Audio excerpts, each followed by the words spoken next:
এক নম্বর উদাহরণ I can go. I can go, আমি যেতে পারি। ২ নম্বর আছে ক্যান আই গো, এটার উল্টাটা ক্যান আই গো, হবে কি আমি কি যেতে পারি। হোয়াটসঅ্যাপ গাইস, সবাই কেমন আছেন? আশা করি সবাই ভালো আছেন। অনলাইন লার্নিং সেন্টারের পক্ষ থেকে আমি আকাশ বিশ্বাস আপনাদের সবাইকে স্বাগতম জানাচ্ছি আমার একটি নতুন ইংলিশ ভিডিওতে। ফ্রি স্পোকেন ইংলিশ ক্লাসের আজকে ক্লাস নম্বর 12। আজকে আমরা এমন কিছু গুরুত্বপূর্ণ বাক্য নিয়ে আলোচনা করব যা আমাদের জীবনে খুব বেশি গুরুত্বপূর্ণ এবং ব্যবহৃত হয়। ৩টি নিয়মে বাক্য তৈরি করব। রুল নম্বর 1 হচ্ছে can, rule number 2 could, rule number 3 হচ্ছে শুড। এই 3টি দিয়ে আজকে আমরা প্রায় ২৮ থেকে ৩০টি বাক্য তৈরি করব এবং আপনারাও ট্রাই করবেন বাসায় এগুলা। তো চলুন শুরু করি ভিডিওটি। এবং আপনারা অবশ্যই আমাদের লাইক কমেন্ট শেয়ার করবেন এবং সাবস্ক্রাইব করবেন। আর এই ভিডিওতে আমাদের অবশ্যই 10K ভিউ চাই এবং 1K লাইক চাই। আপনারা যে কোনো মূল্যে আমাদের ক্যানে দিতে হবে। রুল নম্বর 1, ক্যান, কোনো কিছু করতে পারার ক্ষমতা।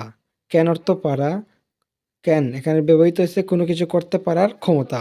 ১ নম্বর উদাহরণ I can go. I can go, আমি যেতে পারি। ২ নম্বর আছে ক্যান আই গো, এটার উল্টাটা ক্যান আই গো, হবে কি আমি কি যেতে পারি। মনে করুন কোনো প্রশ্ন করতে হলে আমি কি সেখানে যেতে পারি, বা আমি কি সেখানে আসতে পারি, বা আমি কি এখানে আসতে পারি, এরকম যদি কোনো বাক্য হয় তে হবে ক্যান আই গো। ৩ নম্বর আছে আই কান্ট গো, আমি যেতে পারি না। এখানে ক্যানের সাথে নট লেগে কান্ট হয়েছে আই কান্ট গো, আমি যেতে পারি না। কান্ট আই গো, আমি কি যেতে পারি না, এরকম একটি প্রশ্ন হতে পারে আমি কি সেখানে যেতে পারি না, বা আমি কি এখানে আসতে পারি না, এরকম যদি কোনো বাক্য বোঝায় তাহলে হবে কান্ট আই গো। তারপরে ৫ নম্বরে আছে হোয়াই কান্ট আই গো, আমি কেন যেতে পারি না। ৬ নম্বর হোয়েন কান্ট আই গো, আমি কখন যেতে পারি না। Number 7 where Kant I go, আমি কোথায় যেতে পারি না। Number 8 how Kant I go, আমি কীভাবে যেতে পারি না। তারপর আমরা রুল নম্বর 2, রুল নম্বর 1 শেষ, রুল নম্বর 2 কুড, অতীতে কোনো কিছু করার সক্ষমতা। যদি অতীতে কোনো কিছু করেছ এর সক্ষমতা, এইরকম কোনো বাক্য বোঝালে আমরা উদাহরণস্বরূপ কিভাবে বলতে পারি। তো চলুন, ১ নম্বরে আছে আই কুড গো। প্রথমে ছিল ১ নম্বর রুলে আই ক্যান গো, আমি যেতে পারি। এখন আছে আই কুড গো, আমি যেতে পারতাম, মানে অতীতে কোনো কিছু করতে পারতাম, আমি খেতে পারতাম, আমি যেতে পারতাম, আমি ঘুমাতে পারতাম, এরকম বাক্য। তারপরে আছে কুড আই গো, আমি কি যেতে পারতাম। হোয়াই কুড আই গো, আমি কেন যেতে পারতাম। আই কুডন্ট গো, আমি যেতে পারতাম না। হোয়াই কুডন্ট আই গো, আমি কেন যেতে পারতাম না, আমি কেন যেতে পারতাম না। When couldn't I go, when couldn't I go, আমি কখন যেতে পারতাম না। হোয়ার কুডন্ট আই গো, আমি কিভাবে যেতে, আমি কোথায় যেতে পারতাম না। সরি, এখানে টাইপিং মিস্টেক হয়েছে। হোয়ার কুডন্ট আই গো, আমি কোথায় যেতে পারতাম না। হাউ কুডন্ট আই গো, আমি কিভাবে যেতে পারতাম না। তারপরে রুল নম্বর 3, রুল নম্বর 3-এ আছে শুড, কোনো কিছু করা উচিত বুঝালে। যদি মনে করো আমার ভাত খাওয়া উচিত, বা আমার পড়ালেখা করা উচিত, আমার স্কুলে যাওয়া উচিত, এইরকম কোনো বাক্য বোঝালে আমরা তা কিভাবে বাংলাতে ট্রান্সলেট করতে পারি। চলুন শুরু করি। ১ নম্বরে আছে আই শুড গো, আমার যাওয়া উচিত। মনে করুন আমার স্কুলে যাওয়া উচিত, I should go to school.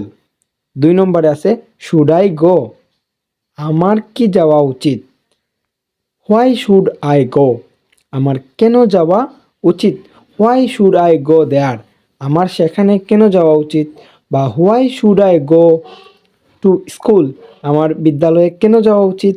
তারপরে আছে এটা কিন্তু প্রশ্নবোধক, এই বাক্যগুলো কিন্তু প্রশ্নবোধক। তো অবশ্যই আপনারা এগুলা প্রশ্নবোধক বাক্য আপনারা অবশ্যই মন দিয়ে দেখবেন এবং পড়বেন এবং খাতায় অবশ্যই নোট করবেন, খুবই উপকার।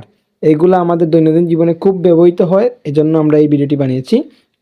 তারপরে আছে আই শুডন্ট গো, আমার যাওয়া উচিত না। আই শুডন্ট গো, আমার যাওয়া উচিত না। শুডন্ট আই গো, আমার কি যাওয়া উচিত না, আমার কি সেখানে যাওয়া উচিত না, আমার কি ভাত খাওয়া উচিত না, আমার কি পড়ালেখা করা উচিত না। এরকম বাক্য বোঝালে শুডন্ট আই গো বা shouldn't I play, shouldn't I eat এরকম হবে। হোয়াই শুডন্ট আই ইট বা হোয়াই শুডন্ট আই গো, আমার কেন যাওয়া উচিত, আমার কেন যাওয়া উচিত। হোয়েন শুডন্ট আই গো, আমার কখন যাওয়া উচিত না, আমার কখন যাওয়া উচিত না। তারপরে আছে 8 নম্বরে হোয়ার শুডন্ট আই গো, আমার কোথায় যাওয়া উচিত না, আমার কোথায় যাওয়া উচিত না। সরি, এখানে না হওয়ার কথা, টাইপিং মিস্টেক হয়েছে। তারপর 9 নম্বরে আছে হাউ শুডন্ট আই গো, আমার কিভাবে যাওয়া উচিত নয়, আমার কিভাবে যাওয়া উচিত নয়।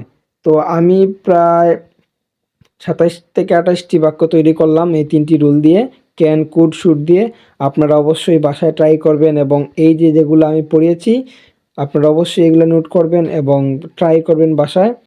আর যারা আমাদের চ্যানেলে নতুন তারা অবশ্যই গিয়ে এই মুহূর্তে সাবস্ক্রাইব করে নাও। Subscribe to my এবং channel. আমাদের এই ভিডিওতে যে কোনো মূল্যে 10K ভিউজ চাই, 1K লাইক চাই, আমরাও আপনাদের ভালো ভালো ভিডিও উপহার দেব। ধন্যবাদ সবাইকে, ভালো থাকবেন।